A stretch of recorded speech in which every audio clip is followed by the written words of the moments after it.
pretty sure that if you're a channel that talks about movies, it's kind of a requirement to talk about The Dark Knight, so we're going to talk about The Dark Knight.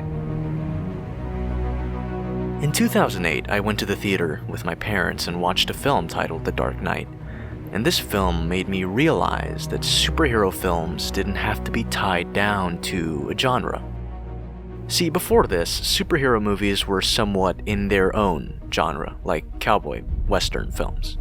Superhero films were always fun, blockbuster entertainment that didn't really place much emphasis on aspects of itself that were not based around the fantastical.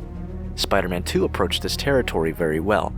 It was ahead of its time, taking a shot at making a movie about a man's journey of coming to terms with his place in the world.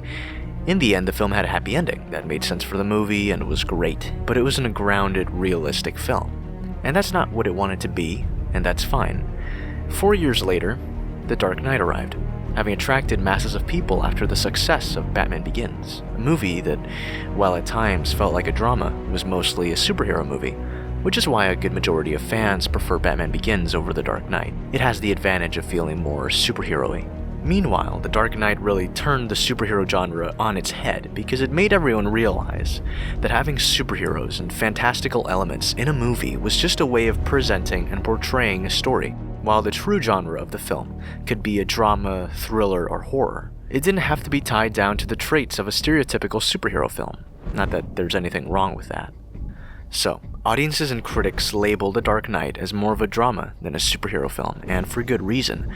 The movie doesn't do much to glorify the capabilities the superhero has, and prefers to delve deeper into what makes the man behind the mask.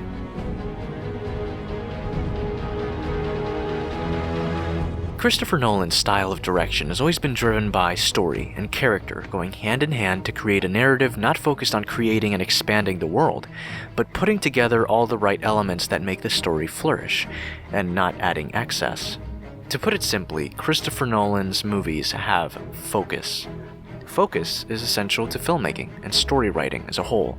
To have a focused film is to have a well-balanced movie that knows what it wants to be, and that means story and characters line up with its tone and theme. Stories usually focus on the journey of the main character, and in The Dark Knight, the protagonist's journey is defined by his antagonist. Well, you look nervous. Is it the scars? You want to know how I got them? There's a saying, right? A hero is only as good as his villain, and that's true to a certain extent. While a villain contributes a huge factor to the movie, it doesn't mean that if he's a well-developed character, the movie's going to be a winner.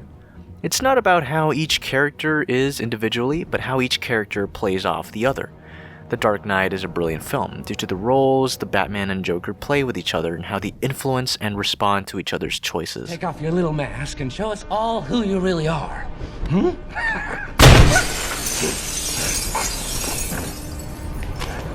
Let her go. Instead of having these two characters be separate from each other for a good portion of the film, we get to see them interact multiple times, and if that wasn't enough, we get to see how one's actions impact the other. Compare this to Ant-Man. For example, Scott Lang doesn't interact at all with Cross until the third act. The actual third act. So the hero-villain dynamic doesn't really feel all that powerful because we never see Cross acting like an actual obstacle that the hero has to overcome. We mostly get exposition of how Darren Cross is evil from Hank Pym. Even though Scott is called upon Hank Pym to help him against Cross, the dynamic between hero and villain isn't really there. Scott basically helps out and eventually vanquishes the villain because it's the right thing to do. So because there isn't a deep philosophical contrast between the hero and the villain other than one will financially conquer the world for reasons, the emotional banter is kind of weak sometimes. There's never a feeling of, the hero can't kill the villain. Or even if the hero does defeat the villain has something else up his sleeve, or the villain is undefeatable. But the Joker does feel undefeatable because he's not a physical threat. He's an emotional one, he's an idea.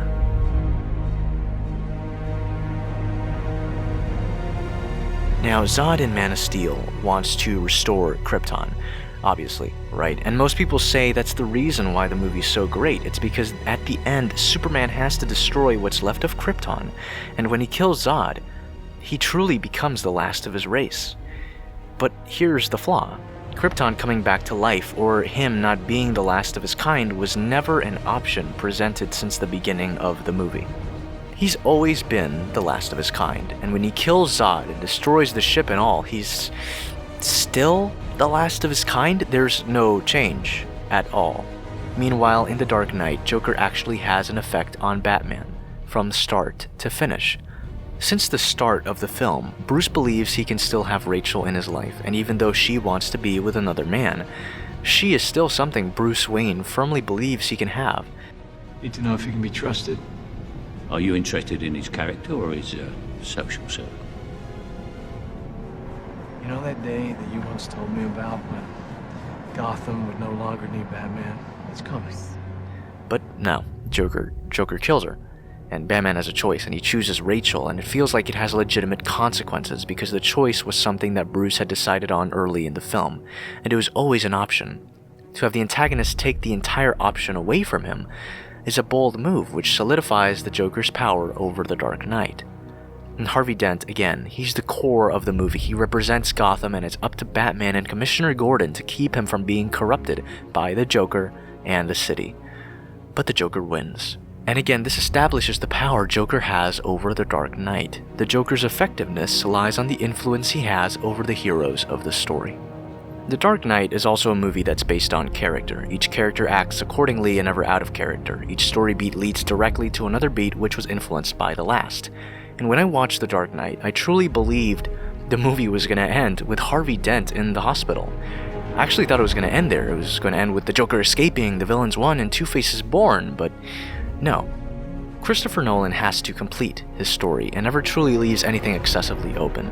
At the end of the film, Batman is on the run from the police, and if you think about it very briefly, it feels like, oh, it's kind of like a cliffhanger. But no, his arc ends there. Gordon's arc ends when he has to hunt down the Batman, and Joker's arc ends with him succeeding in turning Harvey Dent corrupt. Now, in cinema today, superhero movies, and honestly, movies in general, are starting to overflow with Easter eggs and teasing of future installments.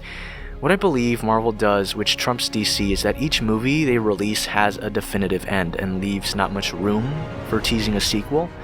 If Civil War was the final film for the Marvel Cinematic Universe, we finish with a movie of the shattering of the team, but with the hope for a better tomorrow. Cap turning on the government, Tony reevaluating himself, and even Black Panther overcoming his bloodlust. Everyone's arc comes to a close. Doctor Strange also doesn't really tease anything, bringing finality. Guardians most definitely doesn't tease anything with its finale, and neither does Spider-Man and Thor. These movies have post-credit scenes and after-credit scenes, but this is besides the point. The movie's actually done. The story the movie is trying to get across is complete, and after and post-credit scenes are an extra, which supply for the greater scope of the Marvel Universe. And Man of Steel did this very well. With very few Easter eggs and not even a post-credit sequence, it ended Clark's arc and was done efficiently. But then we got Batman v Superman, which teased two movies in one, Wonder Woman and Justice League. And Suicide Squad, with Flash and Batman cameos that are pointless, and an insane amount of Easter eggs that add nothing to the story. The movie on its own is just awful, so it doesn't help. The reason why is its plot, and the fact that it doesn't really center around the characters. Each character somewhat has a dilemma that they're dealing with, but this doesn't really affect the plot in any considerable way. The plot and the members of the Suicide Squad are two entirely different entities. Harley's Joker subplot adds nothing to the movie, and neither does Will Smith's climactic shooting scene, which in actuality is a giant contradiction. Please, Daddy, don't do it. The only way for us to be together is if you don't pull the trigger.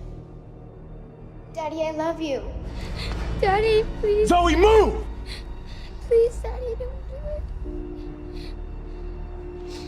Please. Don't do it.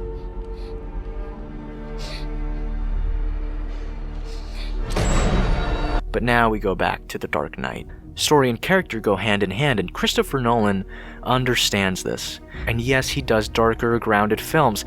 This doesn't mean every single DCEU film has to go in this direction. Wonder Woman did a good job at being a competent film because it had characters that went along with the story and evolved due to the journey they were taking. The other DCEU movies either don't have this or have very, very weak character progression. Just because the characters are different at the end of the film than they were at the start doesn't mean their progression was actually well established or written. Meanwhile, The Dark Knight's characters and plot go hand in hand, like I've said multiple times before. Batman's problems and dilemmas are direct results of the plot. Dent, Gordon, and Bruce Wayne's journeys are defined by the Joker, who is the character that truly gets the plot going.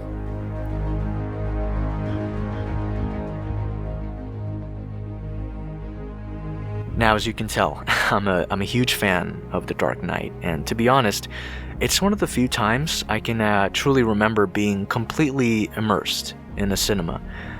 The other times being Spider-Man 2 when I was like 5, Get Out, District 9, Zootopia, Baby Driver, and Captain America Civil War, especially when Spider-Man appeared on screen. I'm not one of those people that actually, cheers when they see a movie, but the entire auditorium started cheering when that happened, and I just kind of felt this rush, and I was like, that's my childhood superhero, so I just freaked out, But the truth is, whenever someone asks me what your favorite movie is, what my favorite movie is, and I don't really know what to say because I'm caught up in something else, or I can't just remember a movie that's breathtaking to me, like Baby Driver or District 9, then I just kind of fumble around and just say, oh, The Dark Knight's awesome.